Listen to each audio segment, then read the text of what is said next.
को हम कल बता रहे थे क्या कि पेनक्रियाज से जो भी एंजाइम निकलता है ना, ये स्टमक हुआ और स्टमक के बाद यहाँ पे क्या देख रहे थे हम लोग, ये इलाका ड्यूडेनम का था। हम जानबूझ के ड्यूडेनम को बड़ा करके दिखा रहे हैं कि इसका यूज है। और यहाँ पे पेनक्रियाज है और यहाँ पे क्या आपको लीवर है। ये जगह पे क्या देख रहे हैं हम लोग, लीवर है, यहाँ पे गाल ब्लैडर है। और ये दोनों मिलकर के क्या करता है, एक केमिकल सब गिराना शुरू करता है। और इस केमिकल में क्या होता है, बाइल होता है और क्या होता है, पेनक्रिएटिक जूस होता है। बाइल और पेनक्रिएटिक पेनक्रिएटिक जूस दिखाई देता है। और हम बता रहे थे आपको बाइल का काम क्या होता है ना, पेनक्रिएटिक जूस को प्रोटेक्ट करता है फ्रॉम एसिडिक से। प्रोटेक्ट प्रोटेक्ट आपको लिखा आपको पीजे from acidic medium, from acidic medium से ये प्रोटेक्ट करता है। ये साथ साथ एक्टिवेट भी करके देता है, कल का क्लास याद कीजिए। बाइल एक्टिवेट करता है, ऑल्सो एक्टिवेट करता है, activate pancreatic lipase. Pancreatic lipase को एक्टिवेट करने में मदद कौन करता है, आपको बाइल ही मदद करता है। चर्बी को गलाने वाला एंजाइम जिसका नाम क्या है, पेनक्रिएटिक लाइपेज, कॉमा है ना, आपको स्टोमक से निकलने वाला लाइपेज। हम लोग जब थ्योरी पढ़ेंगे ना, तो स्टोमक से भी लाइपेज को गलाने वाला एंजाइम, लिपिड को गलाने वाला एंजाइम निकलता है, इसका नाम स्टोमक लाइपेज है। इस दोनों को एक्टिवेट करता है बाइल, है ना।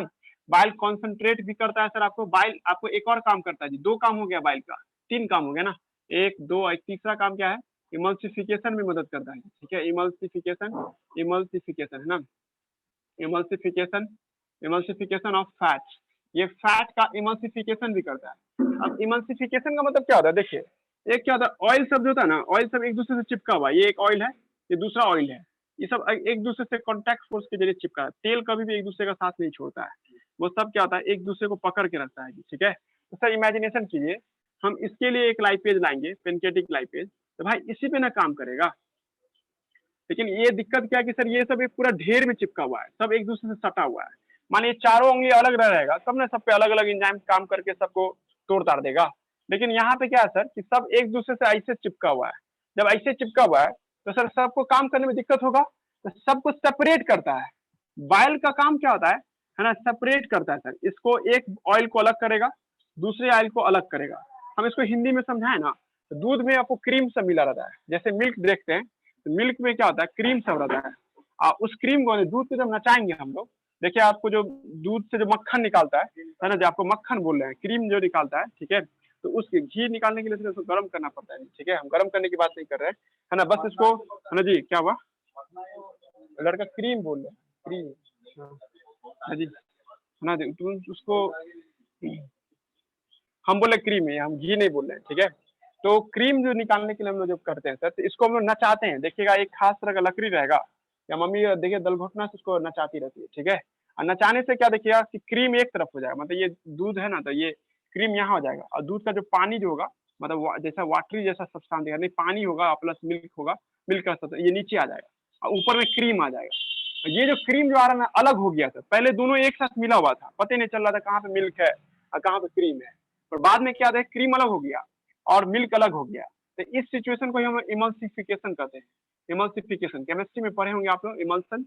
इमल्सन जैसे आप एशियन पेंट सब देखते हैं ना, उसमें देखोगे कभी थीनर मिलाता है, तो थीनर कहाँ मिल गया पता नहीं चलता है। ठीक है, एशियन पेंट खरीदिएगा, कोई भी पेंट का डब्बा खरीदते ना, उसमें देखिए वो लोग मिट्टी तेल या थीनर मिलाता है, और दोनों मिल गया ऐसे कि पत्ते नहीं चलता है। ठीक है, कि कहाँ गया, बाद में फिर ना चाहते तो फिर तेल ऊपर फेंक देता है, या एक दिन के लिए छोड़ दोगे आपको उसको, तो देखना पूरा है ना, पूरा आपको ये नीचे रह जाता है पेंट, ऊपर में तेल आ जाता है। वही बात यहाँ पे भी है कि जब दो आपको लिक्विड को सेपरेट करते हैं, ये दोनों लिक्विड था, क्रीम भी लिक्विड है ना, और आपको मिल्क भी क्या था, लिक्विड में था। मिल्क मतलब मिल्क में जो पानी था वो भी क्या था, लिक्विड में था। पर दोनों को अलग कर दिए, अलग करने की घटना इमल्सिफिकेशन कहते हैं। यहाँ भी वही बात है कि आप ऑयल सब एक दूसरे से चिपका हुआ था, सारे ऑयल को आप अलग कर देते हैं, सब तरह का ऑयल है, सबको अलग कर देते हैं। इस घटना को इमल्सिफिकेशन के नाम से बुलाते हैं। समझा रहा, दो काम किया बाइल, तीन काम किया बाइल। बाइल एक पेनक्रियाज को बचाया, पेनक्रिएटिक जूस को बचाया एसिड से, और साथ साथ पेनक्रिएटिक आपको एंजाइम जो है, पेनक्रिएटिक लाइपेज और स्टोमक से निकलने लाइपेज को एक्टिवेट किया। और तीसरा काम है इमल्सिफिकेशन ऑफ फैट। हम आपको ये कल बताए थे, बाइल में कोई एंजाइम नहीं होता है, bile not contain any enzyme, bile not contain any enzyme, इसके पास कोई भी एंजाइम नहीं होता है, नॉट कंटेन एनी एंजाइम, इसके पास एंजाइम नहीं होता है। लेकिन मेडिकल में क्वेश्चन पूछा था, क्या बाइल डाइजेशन करता है, इज बाइल है ना help in digestion, help in है ना, हेल्प इन डाइजेशन, क्या ये बाइल हेल्प करता है डाइजेशन में। इसका जवाब होगा यस।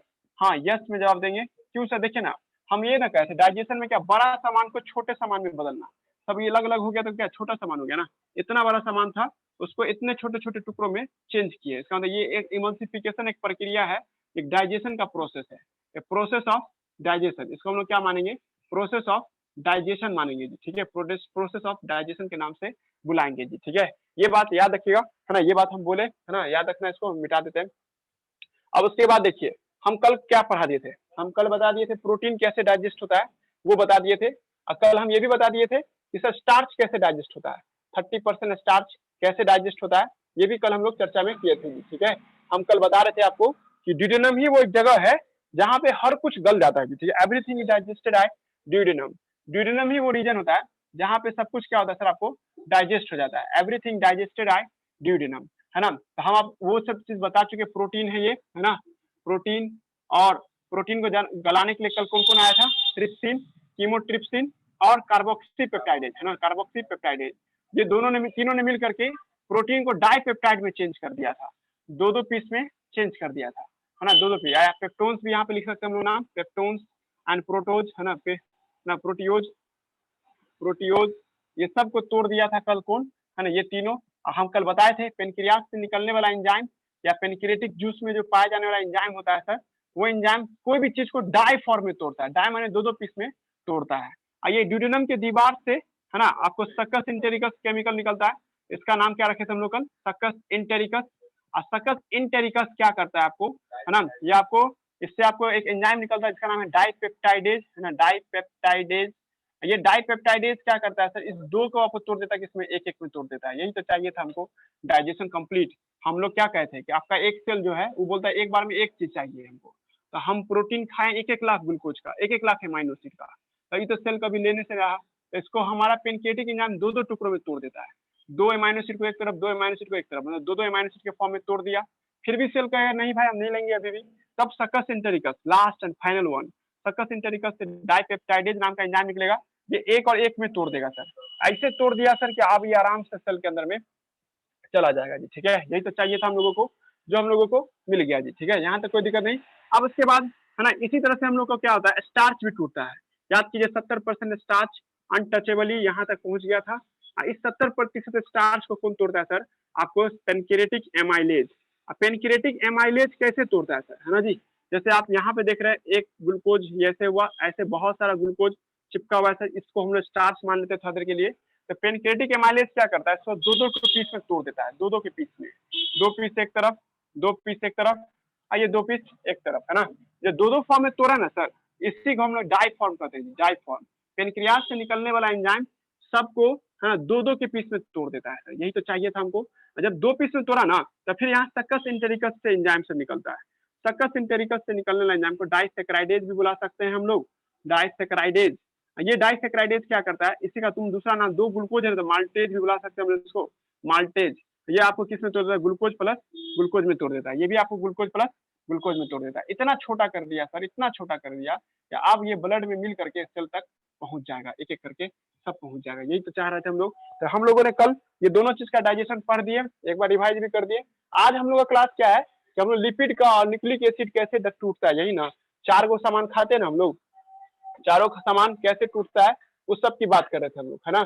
और उसमें से हम लोग क्या बात कर रहे थे आपको, है ना, लिपिड और न्यूक्लिक एसिड का बात कर रहे थे जी, ठीक है। ये लिपिड है ना, और ये क्या आपको न्यूक्लिक एसिड सबका बात होगा।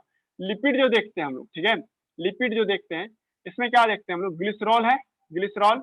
और तीन ठो क्या है सर आपको, फैटी एसिड है, तीन फैटी एसिड है, एक फैटी एसिड, ये दूसरा फैटी एसिड, ये तीसरा फैटी एसिड, है ना जी। तो हम लोग क्या देख रहे हैं सर, आपको लिपिड जो देखते हैं सर, ठीक है, इसमें तीन चीज मिला था, हम कल बताए थे ना, सिंपल लिपिड जो देखते हैं हम लोग, जो तेल खाते हैं उस तेल में चार केमिकल होता है सर, एक ग्लिसरॉल, फैटी एसिड और फैटी एसिड, जान रहे थे ना। जो हम लोग ऑयल, जो सरसों का तेल सब खाते हैं ना, तो उसमें आपको क्या ग्लिसरॉल हुआ, है ना, ग्लिसरॉल चार मॉलिक्यूल नहीं हुआ, एक दो तीन चार मॉलिक्यूल, है ना। नहीं जरूरी नहीं है, जरूरी नहीं है, जरूरी नहीं है, हाँ ये बात सही है, एक जैसे भी हो सकते हैं, एक से अलग भी हो सकते हैं, है ना। और ग्लिसरॉल हो गया, और इसमें तीन ठो फैटी एसिड आ गया सर। फैटी एसिड जो देखते हैं ये आपको इस तरह से था।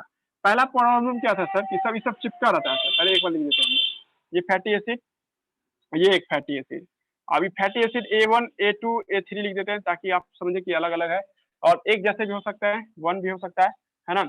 अब पॉइंट क्या है सर आपको यहाँ पे, देखिए सर एक ग्लिसरॉल 3 फैटी एसिड है ना। अब ऐसे हम लिख देते कोई एतराज नहीं किसी को, ये 1 2 3 लाइन, फिर इसी तरह से 1 2 3 लाइन, फिर एक तरह से 3 लाइन है ना, ऐसे करके बहुत सारा झुंड में है सर। तो सर जब झुंड में रहता है ना सर, तो पहले इस सबको कौन अलग कर रहा है, बाइल।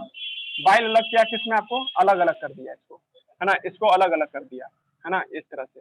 तो ये अलग हो गया, तो इस घटना को क्या नाम दिया था अभी, इमल्सिफिकेशन। अभी नाम दिए थे हम लोग इमल्सिफिकेशन, इमल्सिफिकेशन के नाम से इसको हम लोग बुलाए थे। अब इस पे कौन काम करता है सर, इस इमल्सिफिकेशन वाला आपको जो आपको आया था, इस पे काम करता है पेनक्रिएटिक लाइपेज। पेनक्रिएटिक लाइपेज, या आप चलिए स्टोमक लाइपेज को पहले वैल्यू दीजिए। तो स्टोमक से लाइपेज निकलता है सर, लाइपेज चर्बी को गलाने वाला इंजाइम। ये स्टोमक लाइपेज क्या करता है, इसको देखिए glycerol 2 fatty acid plus 1 fatty acid अलग कर दिया सर, है ना। ये फैटी एसिड अलग हो गया, अभी इतना छोटा हो गया सर ये फैटी एसिड कि आराम से जाके ब्लड में मिल करके सेल तक पहुंच जाएगा जी, ठीक है। लेकिन अभी भी 3 मॉलिक्यूल एक साथ है सर, 1 2 और 3। अब इसको भी तोड़ना जरूरी है सर। हम क्या बोले थे कि पेनक्रियाज से निकलने वाला एंजाइम इसको डाई फॉर्म में तोड़ता है, पेनक्रिएटिक लाइपेज। पेनक्रियाज से निकलने वाला लाइपेज इसको किस में तोड़ेगा सर, आपको 1 2 प्लस फैटी एसिड अलग कर दिया। अभी भी 2 मॉलिक्यूल है सर, अभी पेनक्रियाज भी हाथ उठा कर देगा कि भाई हम डाई से ज्यादा नहीं कर सकते कुछ। तब आएगा सक्कस सिंटेरिकस, और सक्कस सिंटेरिकस का एंजाइम पहले से एक्टिव रहता है, इसको कोई एक्टिवेट नहीं करना पड़ता है। इसको हम लोग क्या नाम देंगे, intestinal lipase. Intestinal lipase pancreas से थोड़े निकला है, इंटेस्टाइन से निकला है ना, इसलिए इंटेस्टाइनल लाइपेज इस पे जाएगा। ये इंटेस्टाइनल लाइपेज भी क्या करेगा सर, आपको इसको तोड़ देगा, ग्लिसरॉल को अलग कर देगा, फैटी एसिड को अलग कर देगा। यही तो चाहिए था, हो तो गया, है ना। देखो ना, 1 1 पीस में तोड़ दिया ना सबको, 1 1 पीस में तोड़ते गए, इसका मतलब क्या हो गया, लिपिड का डाइजेशन। चर्बी जो हम लोग खाते हैं मेनली वो यही चर्बी होता है सर, है ना। तेल में मिलता है ये सब चीज, है ना, जो भी चर्बी वाला सामान खाएंगे या सरसों का तेल खाएंगे तो उसमें यही सब फैटी एसिड सब होता है। अब ये सब चिपका हुआ था, तो पहले सबको अलग किया, कौन, तो बाइल। फिर उसके बाद स्टमक से निकलने लाइपेज, उसका एगो फैटी एसिड को हटा दिया। एगो फैटी एसिड है, लोड कम है लेकिन अभी भी 3 गो मॉलिक्यूल एक साथ है, 1 2 और 3। स्टमक से भी लाइपेज निकलता है, पढ़ाए थे ना, स्टमक से निकलने लाइपेज, है ना। स्टमक में नहीं काम होता है, सब काम होता है ड्यूडेनम में, है ना। क्योंकि काम करने के लिए क्या चाहिए, अल्कलाइन मीडियम, तो ये बाइल देगा ना। हाँ तो क्या नहीं आएगा, क्या आएगा, यहीं पे काम करेगा, इसको बाइल की मदद से काम मिलता है ना। अभी लिखे थे ना, बाइल एक्टिवेट करता है स्टोमक के लाइपेज को और पेनक्रियाज के लाइपेज को, और बाइल फिर इसको भी एक्टिवेट किया हुआ है। अब ये आपको इसको तोड़ेगा, तो एक मॉलिक्यूल ये है, दूसरा मॉलिक्यूल और तीसरा मॉलिक्यूल, इसको एक अलग कर दिया, है ना, ये और ये अलग हो गया जी, ठीक है, समझ रहा ना, 2 मॉलिक्यूल हो गया। अब इसको तोड़ेगा तो इंटेस्टाइनल लाइपेज, इंटेस्टाइनल लाइपेज एक इसको अलग करेगा और एक इसको अलग कर देगा, हो गया 1 बाय 1, ठीक है। सबको इतना ही तोड़ना था। अब इसी को लिख के दिखा दे, तो लिख के ऐसे लिखेंगे हम लोग, है ना, है ना। क्योंकि वो डाई क्या बोले थे हम, डाई के फॉर्म में तोड़ेगा ना, यहाँ पे डाई ना होगा, इसीलिए इसीलिए, है ना। अब इसको हम लोग देखते हैं ऐसे करके, इसी चीज को देखिए फिर से, ये आपको ड्यूडेनम है, ये इसको थोड़ा और ज्यादा बड़ा कर देते हैं ताकि समझाने में आसानी हो। और हम मान लेते हैं सर यहाँ पे लिपिड आ रहा था, इधर से क्या आ रहा था, स्टमक से लाइपेज आ रहा था, स्टमक से क्या आ रहा था, स्टमक से आपको लाइपेज चर्बी को गलाने वाला एंजाइम, ये भी इनएक्टिव है, इनएक्टिव है। और पेनक्रियाज से आने वाला एंजाइम वो भी इनएक्टिव, पेनक्रिएटिक लाइपेज। इस दोनों को एक्टिवेट कौन करता है, बाइल।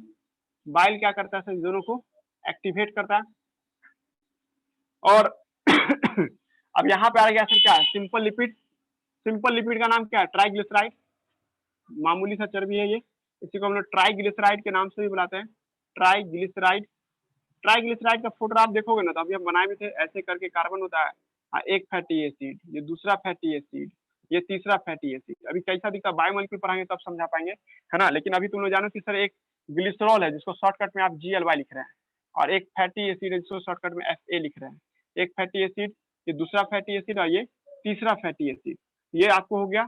अब इस सब पे कौन काम करेगा, इस सब पे काम करेगा सर आपको, है ना, आपको स्टोमक से निकलने वाला लाइपेज, है ना। ये पहले बाइल काम करेगा जी।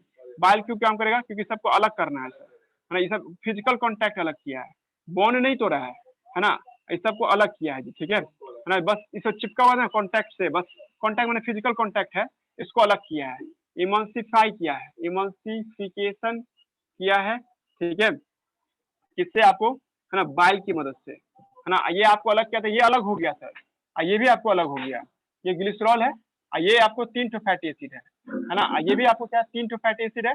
और इधर भी क्या देख रहे हैं हम लोग, है ना, ग्लिसरॉल है, है ना। ये भी आपको 3 फैटी एसिड है ना। ये ग्लिसरॉल हुआ, ये आपको क्या हो गया 3 फैटी एसिड हुआ, 1 2, ये क्या हो गया 3, टोटल 3 फैटी एसिड हुआ, दोनों अलग अलग है जी, ठीक है, यहाँ तक कोई दिक्कत नहीं।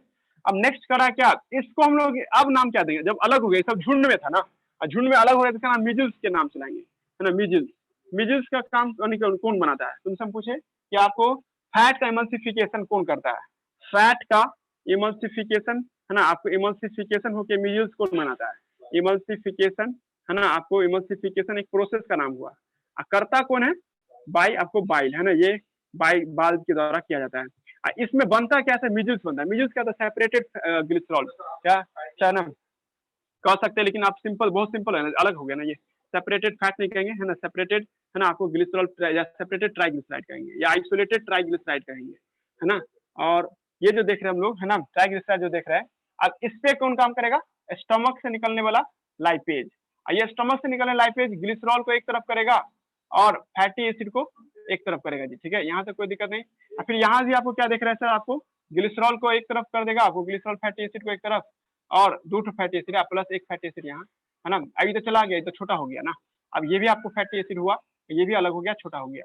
अब इसको भी चेंज करना है सर, इसको चेंज कौन करेगा, पेनक्रियास से निकलने वाला लाइपेज, है ना, यहाँ पे पेनक्रिएटिक लाइपेज आएगा, ये पेनक्रिएटिक लाइपेज क्या करेगा, ग्लिसरॉल और फैटी एसिड एगो रखने देगा, एगो को हटवा देगा, डाइफॉर्म, पेनक्रियास से वादा किया था ना कि हम डाइफॉर्म में ला सकते हैं कोई चीज को, है ना, ये था टेट्रा फॉर्म में, इसलिए डायरेक्ट काम नहीं किया पेनक्रिएटिक लाइपेज, पहले पहले ट्राइस में लाया, फिर ट्राई से डाई में आया, फिर यहाँ भी वही बात होगा, ग्लिसरॉल है, और यहाँ पे क्या दिख रहा है, एक फैटी एसिड होगा, एक फैटी एसिड क्या होगा, अलग हो गया, ये तो पहले से अलग होकर हट चुका है। अब देखिए इतना छोटा हो गया सर कि अभी भी नहीं सेल में घुसेगा, तब आता है सकस इंटेरिकस के, मतलब ड्यूडेनम के दीवार से एक केमिकल, जिसका नाम क्या हो, इंटेस्टाइनल लाइपेज के नाम से लाएंगे, इंटेस्टाइनल लाइपेज। इंटेस्टाइनल लाइपेज क्या होगा, यहाँ पे आ जाएगा इंटेस्टाइनल लाइपेज, ये इंटेस्टाइनल लाइपेज जो है ना सर, ये आपको अलग कर देगा, ग्लिसरॉल को अलग कर देगा और फैटी एसिड को अलग कर, हो गया जी। चर्बी कैसे गलता है वो समझा दिए, ये इस तरह से हमारे ब्लड में मिल जाएगा हमारे जी, हाँ हाँ 3 कार्बन, ये अलग एक कंपाउंड है ना जी, एक कंपाउंड में 3 कार्बन है, तो क्या नहीं लेगा, ग्लूकोज भी तो 6 कार्बन का था, हाँ मॉलिक्यूल एक हो गया ना, ग्लिसरॉल एक मॉलिक्यूल हुआ ना, मॉलिक्यूल जो हुआ, हाँ तो क्या नहीं होगा, अभी आगे जाकर हम लोग अपने आप तेल बनाया जाएगा, हम लोग अपना फैट प्लाज्मा में बनाया जाएगा, हम लोग ग्लिसरॉल प्लाज्मा में सब से बना होता है, ट्राइग्लिसराइड वहाँ होता है ना, तो ये सब यूज हो रहा तब ना तोड़ रहे हैं, तोड़ के तब ना अपने तरीके से यूज करेंगे हम लोग, है ना।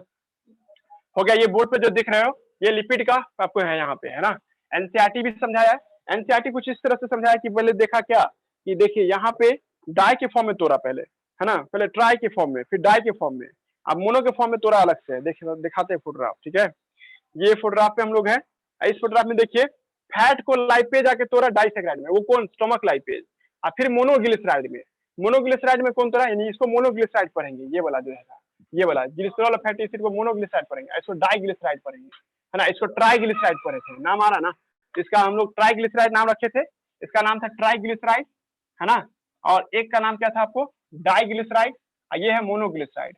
सर मोनोग्लिसराइड हो गया काफी, नहीं, मोनोग्लिसराइड को फर्दर तोड़ा जाएगा, देखो यहाँ पे है मोनोग्लिसराइड, है ना, मोनोग्लिसराइड को फिर लाइपेज तोड़ता है, ये कौन सा लाइपेज होगा, है ना, इंटेस्टाइनल लाइपेज होगा, ये फैटी एसिड और ग्लिसरॉल को अलग कर देता है जी, ठीक है, समझना राजन कहना चाहे, यहाँ पे डाई नहीं होगा, बस मोनोग्लिसराइड होगा जी, ठीक है, हाँ जी, डाई एंड नहीं होगा, बस मोनोग्लिसराइड होगा, हाँ डाई नहीं होगा, है ना, तो ये याद रखिएगा, कॉमन सेंस है ना। उसके बाद है ना इस तरह से ये तोड़ देता है जी, ठीक है, तो चर्बी कैसे अलग हुआ ये समझ गया, अब हम लोग को डीएनए कैसे अलग होता है वो सब देखना है जी, ठीक है, मतलब जब आपको इसमें यहाँ तक कोई दिक्कत नहीं, इसमें मिटा दें।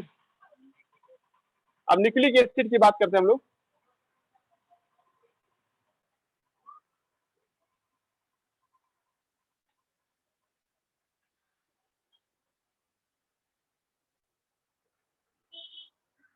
अब हम लोग यहाँ देखते हैं, है ना, न्यूक्लिक एसिड की बात करते हैं, न्यूक्लिक एसिड कैसे डाइजेस्ट होता है।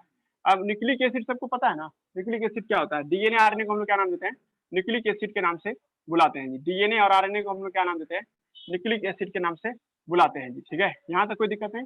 अब पॉइंट नंबर 2 ये उठ के आता है कि सर डीएनए आरएनए बना क्या चीज का होता है, याद कीजिए सब आदमी, शुगर, बेस और फास्फोरस, इसका एंड टाइम होता है, एंड टाइम, तो इसको कौन तोड़ता है सर, इसको तोड़ता है न्यूक्लियेज नाम का एंजाइम, न्यूक्लियेज नाम का जो एंजाइम देखते हैं, ये क्या करता है सर, है ना, इसको तोड़ देता है सर, किसमें, आपको फास्फोरस, शुगर और बेस में, ये अलग किया, ये N को बदल दिया सर किसमें, फास्फोरस, शुगर और बेस में जी। यहाँ तक कोई दिक्कत नहीं। अभी भी सर अभी 3 मॉलिक्यूल है, इसको कौन तोड़ेगा, देखो इसका नाम क्या है पहले सो दिखते, इसका नाम है न्यूक्लियोटाइड, न्यूक्लियोटाइड बोलते हैं। तो इसको तोड़ेगा न्यूक्लियोटाइडेज नाम का एंजाइम, न्यूक्लियोटाइडेज। ये भी कहाँ से आएगा, पेनक्रियास से ही आएगा, ये भी पेनक्रियास से है, पेनक्रिएटिक न्यूक्लियस, ये भी क्या आएगा, पेनक्रिएटिक न्यूक्लियोटाइडेज। ये फास्फोरस को अलग कर देगा और शुगर बेस को एक साथ रहने देगा। अब ये दोनों, आपको इस दोनों का नाम क्या याद आ रहा है, इसको हम लोग न्यूक्लियोसाइड बुलाते थे, न्यूक्लियोसाइड। अब इस न्यूक्लियोसाइड को गलाने के लिए सकस इंटेरिकस के दीवार से एक निकलता है न्यूक्लियोसाइडेज, न्यूक्लियोसाइडेज निकलता है। ये न्यूक्लियोसाइडेज शुगर गला देगा, शुगर को अलग कर देगा, बेस को अलग कर देगा, हो गया हो गया। न्यूक्लिक एसिड ऐसे ही टूटता है जी, ठीक है। हमारे अंदर में डीएनए आरएनए को ऐसे ही तोड़ा जाता है जी, ठीक है। डीएनए आरएनए को पहले पॉलीफॉर्म में, सबको वन वन फॉर्म में न्यूक्लियोटाइड में तोड़ देते हैं। और हर एक न्यूक्लियोटाइड से फास्फोरस को हटाता कौन है, न्यूक्लियोटाइडेज। न्यूक्लियोटाइडेज जब फास्फोरस को हटा दिया तो बचा कौन सा, न्यूक्लियोसाइड। न्यूक्लियोसाइड को कौन अलग करता है, न्यूक्लियोसाइडेज अलग करता है जी, हो गया, बात समझा दे, है ना। सकस इंटेरिकस से, हाँ बोलो। इंटेस्टाइन का है, बाकी ये दोनों पेनक्रियास का है ना जी। ये इंटेस्टाइनल हुआ, यानी सकस इंटेरिकस का मेंबर हुआ, सकस इंटेरिकस, इंटेरिकस का आपको ये आपको मेंबर हुआ जी, ठीक है ना। केमिकल ऑफ सकस इंटेरिकस, है ना। पहले पढ़ रहा जी, हो गया, डाइजेशन पढ़ा दिए जी, चैप्टर खत्म, लगभग चैप्टर खत्म। अब आप जब ऑप्शन रह गया कौन कहाँ से आपको एब्जॉर्ब करता है जी, ठीक है। अब लंबा चौड़ा रीडिंग देना जी, यहाँ तक हम पढ़ा दिया आप लोगों को, देखा जाए तो हम लोग आपको यहाँ तक पढ़ाए हैं, फर्स्ट पेज से लेकर के यहाँ तक डील कर दिए थी, ठीक है। यहाँ से पूरा डील किए हैं, है ना। यहाँ इस पेज से लेकर के इस सब बस रीडिंग देना बाकी रह गया है ना। रीडिंग देंगे तो ये सब भी आपको आ जाएगा जी। थोड़ा सा रीडिंग आज दे देते हैं, थोड़ा सा रीडिंग कल दे देते हैं, है ना। ऐसे करते करते जब यहाँ तक पहुंचा देंगे तब आ जाएगा एब्जॉर्प्शन कैसे होता है, ठीक है। खाना कैसे हमारे ब्लड में एब्जॉर्ब होता है, और डाइजेस्टिव डिसऑर्डर रह जाएगा, मतलब 2 टॉपिक रह जाएगा, डाइजेस्टिव डिसऑर्डर और एब्जॉर्प्शन सब रह जाएगा, जो समझना है हम लोग को, ठीक है। क्या वो क्या ये सब तो लार्ज इंटेस्टाइन का कैसे खाना ऑब्जर्व होता है, ब्रेन कैसे काम करता है, वो सब रह जाए। मतलब ये आपको यहाँ तक तो हो चुका है, यहाँ तक के पेज में हम लोग बात कर चुके हैं, ठीक है। एक बार देख लेते हैं, यहाँ से रीडिंग दे देते हैं, फर्स्ट पेज से रीडिंग दे रहे हैं, है ना। यहाँ तक जल्दी जल्दी दे देते हैं, बस तेजी में रीडिंग देंगे, है ना। सब लाइन इंपॉर्टेंट समझ के अंडरलाइन कीजिएगा, जहां जहाँ पे दिक्कत होगा वहां पे पूछ लीजिएगा, है ना। फॉर्मेलिटी है रीडिंग देना, ठीक है। देखते हैं यहाँ से करा, फूड वन ऑफ द, है ना, basic requirement of all living organism, है ना। आपको जिंदा रहने के लिए खाना खाना जरूरी होगा। The major component of our food is carbohydrate, protein and fat, है ना। Vitamin and minerals also require in small quantity. सबसे ज्यादा जरूरी क्या है, कार्बोहाइड्रेट, फैट एंड प्रोटीन का मिलना आपको। उसके अलावा, है ना, प्रोटीन, विटामिन, ये सब भी चाहिए होता है, विटामिन, मिनरल्स, है ना, ये सब भी चाहिए होता है। फूड प्रोवाइड एनर्जी, है ना, organic material for the growth and repairing tissue. खाना इसलिए खाते ताकि आपके अंदर में रिपेयरिंग सबके लिए जो एनर्जी चाहिए होगा, वो एनर्जी आपको खाना खाने से मिल जाए, ताकि आपके अंदर मटेरियल सबको बनाना हो, रीजनरेट करना हो, सब में आसानी हो। पानी इसलिए पीते हैं सर ताकि मेटाबॉलिक प्रोसेस हो सके, आपके अंदर में रिएक्शन सब हो सके, मेटाबॉलिक में रिएक्शन सब होना, सब अंडरलाइन करने लायक लाइन है। और डिहाइड्रेशन, पानी की कमी होने से आपको चक्कर आने लगेगा, तो चक्कर आने से आपको बचाता है ब्रेन, है ना, पानी, है ना। उसके बाद बायो माइक्रोमोलिक्यूल, बायो माइक्रोमोलिक्यूल याद रहा, वही 4 केमिकल, है ना, प्रोटीन, लिपिड, फैट और न्यूक्लिक एसिड, इस सबको बायो माइक्रोमोलिक्यूल कहते हैं, है ना। इस food can not be utilise in आपको ओरिजिनल फॉर्म, मतलब जैसे लिए वैसे ही तुम्हारे शरीर में यूज नहीं हो सकता है, उसको तोड़ना जरूरी है। क्यों भाई, यहीं पे सेल तो अरंगा लगा देता है, सेल बोलता है एक बार में 1 मॉलिक्यूल चाहिए। कहाँ से ऐसा नहीं रहता, हम लोग डाइजेशन के लिए कोई जरूरत नहीं रहता, सीधे हम लोग के ब्लड में सेल में घुस जाता है। पर हमारा सेल कहता है कि बायो माइक्रोमोलिक्यूल को हम लेंगे, उसको तोड़ तोड़ के दीजिएगा तभी ले पाएंगे, यही इसलिए हम लोग को तोड़ना पड़ता है। They have to be broken down and convert into the simple substance digestive system, है ना। उसको सिंपल से सिंपल सब्सटेंस में तोड़ा जाता है ताकि डाइजेशन हो सके। दिस प्रोसेस ऑफ कन्वर्सन, यही हाईलाइट करने वाला लायक है, डेफिनेशन है ये, the conversion of, the process of conversion of complex food substance into simple absorbable form is called digestion. वो प्रक्रिया जिससे कॉम्प्लेक्स फूड सब्सटेंस को सिंपल सब्सटेंस में तोड़ते हैं, is carried out by our digestive system, जो किससे होता है, हमारे डाइजेस्टिव सिस्टम से होता है, by mechanical and biochemical method. ये किस तरीके से होता है, मैकेनिकल तरीके से होता है या बायोकेमिकल तरीके से होता है, जिससे हम लोग क्या करते हैं, है ना, कॉम्प्लेक्स ऑर्गेनिक सब्सटेंस को हम लोग किसमें बदल लेते हैं, इनऑर्गेनिक सब्सटेंस में चेंज कर लेते हैं। ह्यूमन डाइजेस्टिव सिस्टम जो देखते हैं, है ना, आपको consist of alimentary canal and associate gland. हम बताए थे आपको डाइजेस्टिव सिस्टम 2 चीजों का बना होता है, एक एलिमेंट्री कैनाल का बना होता है और एक क्या होता है ना, आपको एलिमेंट्री कैनाल और एसोसिएट ग्लैंड का बना होता है जी, ठीक है। एलिमेंट्री कैनाल गैस्ट्रोवास्कुलर ट्रैक्ट है, इसको गट गट सॉरी गैस्ट्रो इंटेस्टिनल ट्रैक्ट भी बोल सकते हैं, इसको हम लोग गट भी बोल सकते हैं, और डाइजेस्टिव ट्रैक भी बोल सकते थे। एलिमेंट्री कैनाल याद कीजिए सब आदमी। एंटेरियर ओपनिंग को क्या कहते थे? माउथ। याद आ रहा है? ऊपरी हिस्सा को माउथ कहते थे। अब पोस्टेरियर को हम लोग एनस कहते थे, नीचे के हिस्सा को हम लोग एनस कहते हैं। माउथ लीड टू, माउथ आगे जाके किसमें खुलता है? बकल कैविटी में खुलता है या ओरल कैविटी में खुलता है। The oral cavity have number of teeth, है ना, हमारे ओरल कैविटी में तरह तरह के दांत होते हैं और एक मांस का बना हुआ टंग होता है। ईच टूथ, है ना, हर एक दांत जो होता है ना हड्डी से चिपका रहता है। देखिए हम लोग का दांत हड्डी नहीं है, हड्डी से अटैच रहता है। Each tooth attach with the, है ना, सॉकेट ऑफ जॉ बोन, है ना, जबड़ा वाला हड्डी से अटैच रहता है। टाइप्स ऑफ टीथ ऑफ, आपको लिखा है अटैचमेंट, है ना, हम लोग का जो आपको अटैचमेंट होता है इसको थीकोडोंट कहते हैं। हड्डी से, है ना, हड्डी से जो जुड़ा हुआ दांत है इस घटना को थीकोडोंट के नाम से लाते हैं। मेजोरिटी ऑफ मैमल्स, हम लोग के जीवन में 2 बार दांत आता है, 2 सेट ऑफ टीथ आता है ड्यूरिंग द लाइफ टाइम, है ना। सेट ऑफ, है ना, टेम्पोररी मिल्क या डेसिडुअस टीथ कहते हैं। एक शुरुआती दिनों में आपको डेसिडुअस झड़ जाने वाला दांत आता है या टेम्पोररी टीथ आता है, जो बाद में परमानेंट और अडल्ट टीथ के द्वारा रिप्लेस कर दिया जाता है। दिस टाइप्स ऑफ डेंटेशन इसको डाइफियोडोंट, हम लोग में जीवन में 2 बार दांत आता है, इसको डाइफियोडोंट। सब लाइन अंडरलाइन करने लायक है, सब अंडरलाइन कीजिएगा। एन अडल्ट ह्यूमन, एक वयस्क आदमी के पास, मतलब वयस्क हम बताया था 18 साल से लेकर के उम्र के 25 साल की उम्र तक को, है ना, अडल्ट मानते हैं।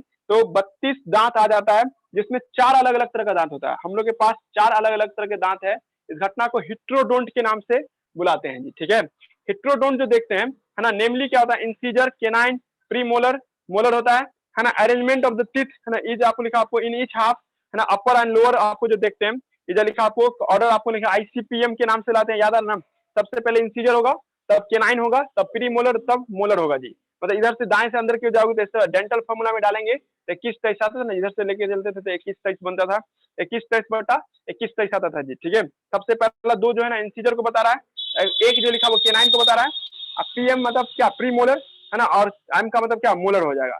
दांत का ऊपरी जो हिस्सा देखते हैं, चमकदार हिस्सा जो देखते हैं, हार्ड च्यूइंग सरफेस, च्यूइंग मैंने चबाने लायक वाला जो सरफेस है उसको इनामेल का बना होता है। वो इनामेल कोई प्रोटीन है, ये आपको मेस्टिकेशन ऑफ फूड, खाना को चबाने में मदद करता है। Tongue is freely movable organ है, हम लोग का जीभ क्या होता है? आपको फ्रीली मूव करता रहता है। क्या हुआ? हाँ, एमल प्रोटीन का बना होता है। उसके बाद, है ना, टंग आपको क्या है सर? आप प्रोटीन एंड कैल्शियम का बना होता है ना। उसके बाद आपको टंग आपको लिखा आपको, है ना, फ्रीली मूवेबल ऑर्गन है, जो आपको आपको घूमता रहता है आपको बकल कैविटी में। ये जब एक चिपका रहता है, जहां से हमारा जीभ चिपका हुआ ना बकल कैविटी के फ्लोर से, उस जगह को फेरिनुलम के नाम से बुलाते हैं। वो जगह जहां से हमारा हम लोग का जीभ चिपका रहता है ना। अपर सरफेस ऑफ टंग, उससे छोटा छोटा डॉट डॉट जैसा स्ट्रक्चर बना, उसको पेपाइला कहते हैं। और पेपाइला के अंदर में टेस्ट बॉड होता है, जो टेस्ट का पता लगाने में मदद करता है जी, ठीक है। Oral cavity lead to be the short, है ना। हाँ, वो सब तो अंदर एक बार बताया था, उसका नाम क्या नाम दिए थे जी, बताओ, है ना। इस सब का नाम दिए थे, नस जैसा होता है नीचे में जो होता है, ठीक है। हाँ, तो वो अलग चीज है, ठीक है, वो इसका नहीं है, इसमें रीज सब, है ना, उसके बारे में नहीं बोल रहा है, ठीक है। हम ऊपर की बात करें, जीभ के ऊपर में जो दांत, ठीक है। तो ओरल कैविटी आगे जाके किसमें खुलता है? फेरिंग्स में खुलता है, जो commonly passes of food and air. ये हवा और, है ना, और खाने फूड को, दोनों को कॉमन पास देता है जी, ठीक है। उसके बाद हम लोग क्या देखते हैं, है ना, इसमें अपर सॉरी मतलब ओसोफेगस और ट्रैकिया, नहीं याद आ रहा है? क्लास में पढ़ाए थे ना कि नीचे से जब ऊपर की ओर जाते हैं, है ना, ये आपको विंड पाइप था, ये फूड पाइप था। तो दोनों एक ही जगह पे आके खुलता है, जिसका नाम क्या है? फेरिंग। इसका नाम क्या रखे हम लोग रखे थे? फेरिंग्स के नाम से रखे थे। और यहाँ से विंड पाइप है ना, इसका नाम क्या रखे हम लोग? विंड पाइप, है ना।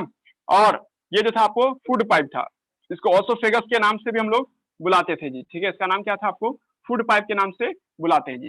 तो करा एनसीईआरटी ऐसे दोनों आगे जाके खुलता है फेरिंग्स में, सही है ना। दोनों ऊपर नीचे से ऊपर जाए तो क्या खुलता है? फेरिंग्स में जाके खुल रहा होता है जी, ठीक है। Oesophagus and trachea both open into the pharynx, है ना। एक बार ये भी पढ़ाए थे, यहीं पे कार्टिलेज का बना हुआ एपिग्लोटिस होता था, जो गाइड करता था कौन सामान किधर आना है। जैसे अभी आप सांस ले रहे होंगे, ये इसको बंद कर दिया होगा, इसलिए आप कितना भी सांस लीजिएगा तो आपको ये इधर ही जाके गिरेगा, है ना। जब आप खाना खाते या कुछ निगलते हैं तो ये एपिग्लोटिस इसको बंद कर देता है, इसलिए कुछ भी टकरा के गिरेगा तो फूड पाइप में ही गिरेगा जी, है ना। ग्लोटिस इस ओपनिंग को कहते हैं, है ना। विंड पाइप का जो अंतिम छोर था, इसका जो ओपनिंग देख रहे थे, विंड पाइप था ना, ये तो ये इसका अंतिम छोर को हम लोग क्या नाम देते हैं? ग्लोटिस के नाम से इसको बुलाते हैं। इसको हम लोग क्या नाम देते हैं? ग्लोटिस के नाम से इसको हम लोग बुलाते हैं जी, ठीक है। विंड पाइप के अंतिम छोर को हम लोग क्या नाम देते हैं? ग्लोटिस बोलते हैं। उसके बाद, है ना जी, नेक्स्ट उसके बाद क्या देख रहे हैं हम लोग, है ना, यहाँ तक कोई दिक्कत नहीं। उसके बाद हम लोग क्या देख रहे थे, ठीक है, द टंग, है ना, यहाँ तक हो गया, है ना, इसके समझा ना, है ना। हाँ, हाँ, ध्यान दो फिर से, एक कार्टिलेजिनस फ्लैप है कॉल्ड एपिग्लोटिस, प्रिवेंट द लिखा आपको entry of food into the glottis. तो फिर, है ना, उसके बाद देखिए कार्टिलेजिनस फ्लैप है जिसका नाम एपिग्लोटिस है, जो रोकता है ना, एंट्री ऑफ फूड को किसमें, ग्लोटिस में जाने से। ग्लोटिस क्या है, तो ओपनिंग ऑफ विंड पाइप को क्या कहते हैं हम लोग, ग्लोटिस के नाम से बुलाते हैं जी, ठीक है। उसके बाद ड्यूरिंग द स्वेलिंग के दौरान जब निकलते हैं तब, है ना।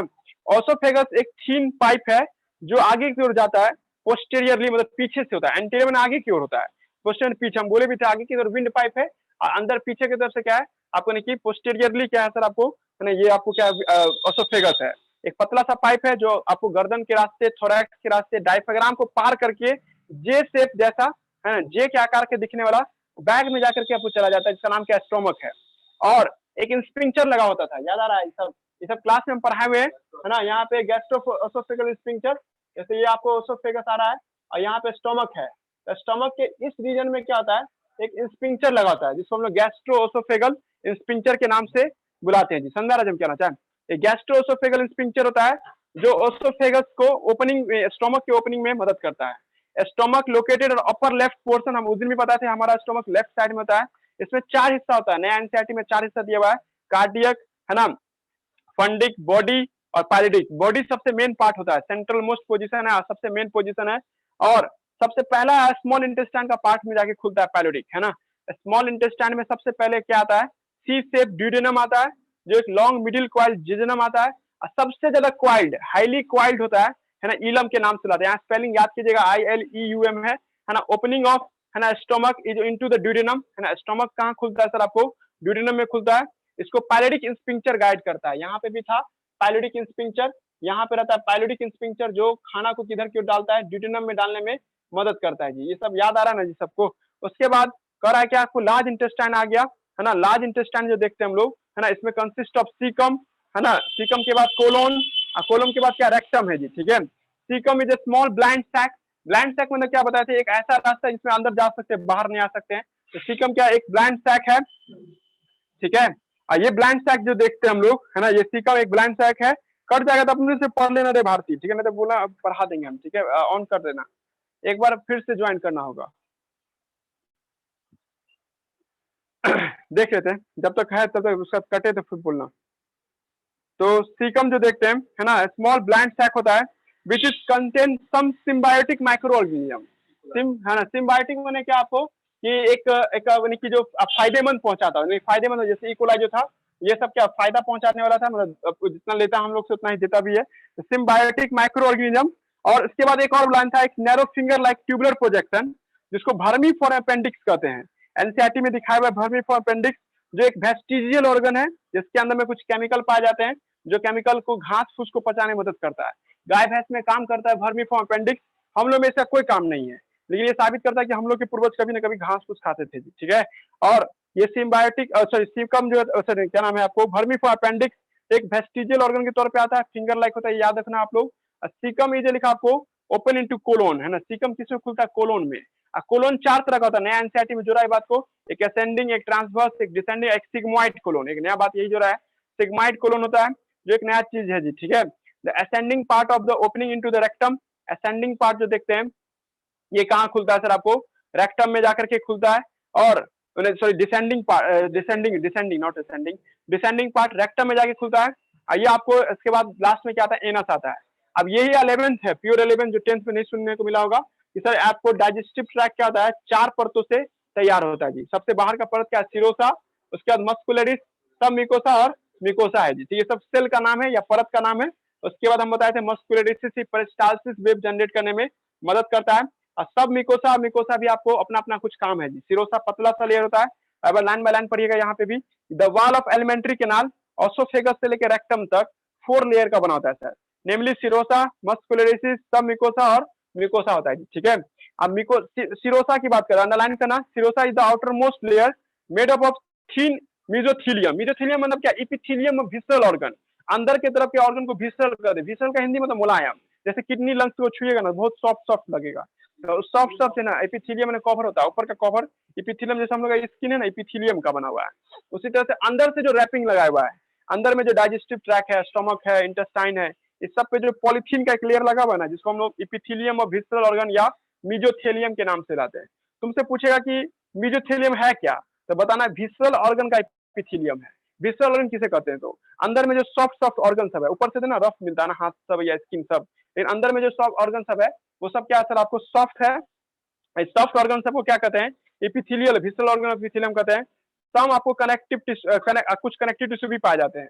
मस्कुलरिसिस स्मूथ मसल्स के बना होता है, ये आपको इनर सर्कुलर होता है, आउटर लॉन्गिट्यूडिनल होता है। फोटोग्राफ में देखिएगा तो अलग लगेगा फीलिंग, पर हम जो बोले वही याद रखिएगा, अंदर का इलाका सर्कुलर है, आउटर क्या है लॉन्गिट्यूडिनल है, दोनों मस्कुलरिसिस कहते हैं। इसी में कहीं कहीं पे सर क्या होता है ऑब्लिक, ऑब्लिक मतलब अपारदर्शी टेढ़ा वाला मसल भी पाए जाते हैं। और सब मिकोसा लेयर देखते हैं लूज कनेक्टिव टिश्यू है ना, ऑब्लिक मतलब टेढ़ा, टेढ़ा टाइप का, टेढ़ा नहीं होता है ऑब्लिक है ना, ऐसे हाथ करते तो टेढ़ा नहीं हुआ, सीधा लेते तो स्ट्रेट, ऐसे लेके तो ऑब्लिक नहीं होगा। तो भाई ऑब्लिक मसल्स टेढ़ा वाला मसल सब भी होता है, मतलब उल्टा ऊपर खावर मसल्स भी होते हैं। सब मिकोसा लेयर क्या होता है लूज कनेक्टिव, इसका अंडरलाइन करना लूज कनेक्टिव टिश्यू का बना होता है। Nerve, blood vessels, lymphatic vessels से पाया जाता है। कभी भी लिम्फेटिक वेसल्स मिकोसा का हिस्सा नहीं हो सकता है, या ब्लड वेसल्स भी नहीं होता। हम आपको पढ़ाए थे मिकोसा के नीचे में मिलेगा, सब मिकोसा में खून का पाइप मिलेगा। और ड्यूडेनम जो देखते हैं है ना, ड्यूडेनम ऑफ आल्सो प्रेजेंट सब मिकोसा, क्योंकि ड्यूडेनम में कभी कभी क्या देखते हैं कुछ ग्लैंड भी पाए जाते हैं। सब मिकोसा में वही ब्रूनर्स ग्लैंड पाया जाता है। इनर मोस्ट लाइनिंग जो होता है ल्यूमेन जिसके एकदम करीब में रहता है स्टोमक के, उसका नाम क्या है सर आपको मिकोसा के नाम से बुलाते हैं। और जीटी लिखा आपको है ना, मतलब the layer form the irregular fold, कहीं कहीं पे ये अजीब तरह का फोल्ड बनाता है जिसका नाम क्या है रॉगी के नाम से लाते हैं स्टोमक में। और फिंगर लाइक फोल्ड बनाता है विलाई, जो स्मॉल इंटेस्टाइन बनाता है। The lining of the villi, the cell lining the villi, वह विलाई जो लाइनिंग बनाता है जो पे न्यूमरस प्रोजेक्शन होगा, तो न्यूमरस माइक्रोस्कोपिक प्रोजेक्शन वाला विलाई है ना, जो है ना ऐसा समझ में आ रहा है the cells lining of the lining the villi, मतलब विलाई जो है जो लाइनिंग दिया हुआ है उसके पास न्यूमरस माइक्रोस्कोपिक प्रोजेक्शन होता है, जिसके बाद माइक्रोविलाई के नाम से बुलाते हैं, जो ब्रश बॉर्डर जैसा लगता है, टूथ ब्रश जैसा दिखाई देगा। द मोडिफिकेशन इंक्रीज, ऐसा इसलिए होता है कि सरफेस एरिया को बढ़ा सके।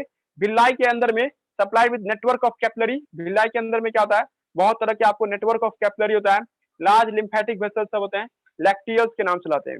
मिकोसल एपिथेलियम हैज गॉबलेट सेल, हम बताए थे आपको कि मिकोसा के पास गॉबलेट सेल भी होता है जो चिपचिपा चीज निकालता है, लिब्रिकेंट निकालने में मदद करता है।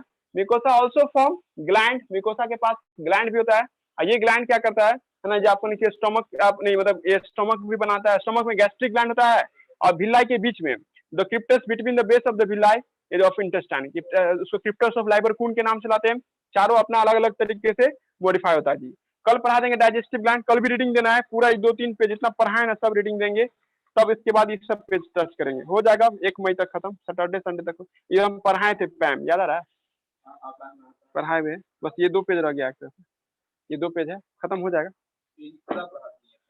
वही ना रहने दो यहीं तक।